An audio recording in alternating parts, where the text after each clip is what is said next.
Greetings. Welcome to Mary's World. My name is Tom, also known as Tomasio, and Blessed Mother's been giving me a lot of good, cool music. I hope you got a chance to check it out. So I got a little of that going on in the background here. And I want to apologize to any gay alumni from Franciscan University in any way that I discriminated against them in my thoughts, in my words.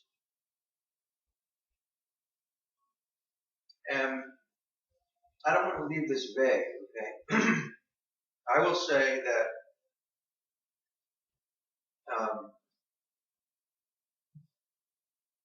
as a student at Franciscan University, that's when the issue of homosexuality was when I first time I ever really dealt with it in a Catholic setting. So Father Dan Sinisi, I think his name was, he would do Christian moral principles, and we dealt with homosexuality. Now, I was 20, 21, liked girls, and also just had like this radical conversion going on in my life at the time. So,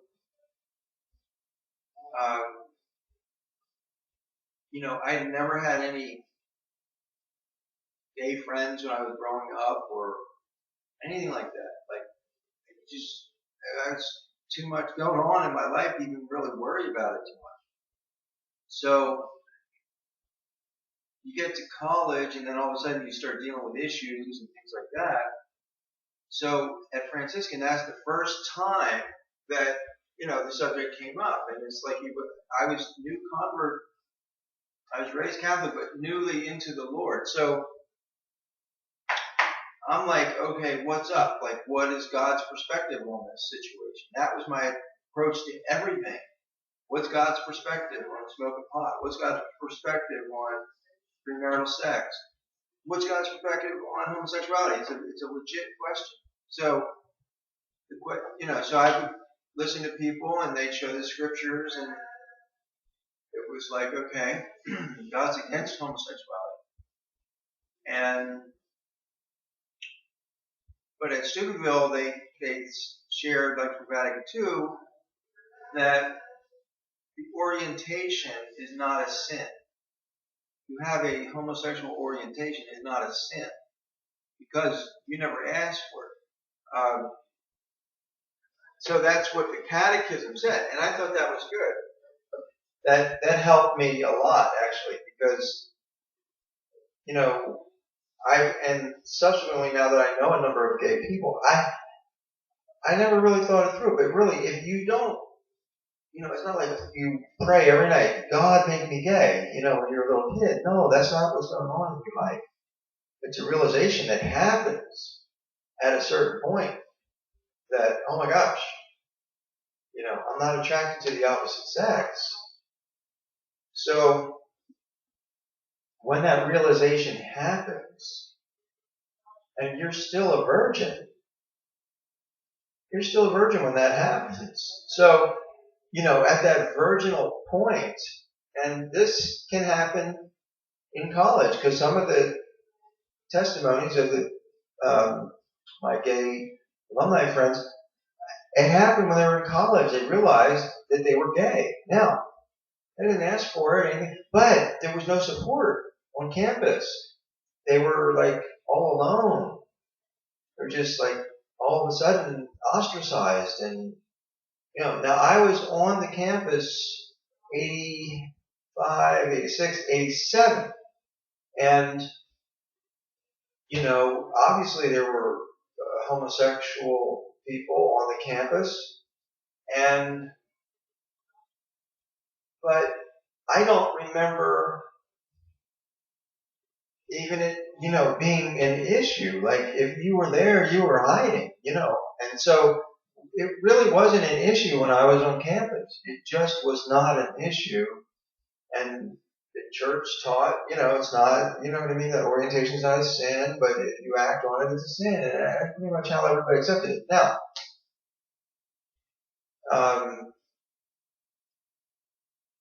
I just wasn't aware of it, but it could have been happening, and there could have been, talks and discussions. I just never got into those talks and discussions, and it wasn't really. So anyway, my apology is for not giving a gay person an equal hearing. Let's put it that way. For not giving a gay person an equal hearing on issues. I'd always have a bias, like, okay, well, he's gay. That's going to influence what he's about to say or his contributions on a particular subject. So I was prejudiced in that way. And, I was around plenty of people, who, these sodomites. And I've told many people, I don't think that's the most charitable term for somebody who never asked for their gay feelings. Now, here the point is this: people are straight who are becoming gay later in life now. That's happening more and more common, especially with women who were married with kids, and next thing you know, they like girls, or women. So, excuse me for that little, misspeak, but women who are turning to women now. So my apology once again is really being ignorant, because I have searched this out, as many of you know, and I do believe that it's chemical. Okay, there is a chemical reason for same-sex attraction, and they trace it to the mercury in the vaccines for babies, and then later in the water and the air. People are being exposed to all kinds of chemicals, toxins, daily. So that can alter a lot within a person, including their sexual feelings. So, just like someone who's straight, there's times when you're really sexually aroused, other times when it's the last thing you want to think about. So, the sexual feelings are definitely not the same at all the time. Now someone who is heterosexual, typically, most of the time when they are sexually aroused, it's because of a female. So, I have come to believe that anyone, whether you are a heterosexual or a homosexual or a Catholic or a Protestant or a Muslim or a Sikh or black or white or male or female, every human being who lives on this earth has a voice that deserves to be heard without prejudice. Okay, we can't say, well, God won't speak through one of these type of people, or God couldn't speak through one of those type of people. And that's the prejudice. Okay. So that's what I want to apologize for. Any way that I, did not listen to someone, Now, that being said, I was in the seminary, and basically that was the biggest fear that we all had, was that someone who was gay, they really wouldn't have they wouldn't know anything about God, or they wouldn't know anything about the Bible or the church, or so really, the conspiracy theory was, the gay priests were the ones who were trying to sabotage the church, and they were the bad guys. And, there was just no way that they could honor Christ, and that was the prejudice, and that still exists. And I've come to see that it's simply not true, or it's not real, and that everyone can make a contribution, and it has nothing to do with your sexual attraction, especially if that's a chemically fueled thing that is beyond our own power, something that happened to us. So, anyway, forgive me, please forgive me, and I do anytime now anyone, shares. It doesn't, I'm not looking at who they are, with their orientation, or anything like that. It's just like, what is the content? That's what we should be judged on, our content. Okay? Not who we are, or what we like, or whatever, anything like that. But what is the content of what we're putting out there?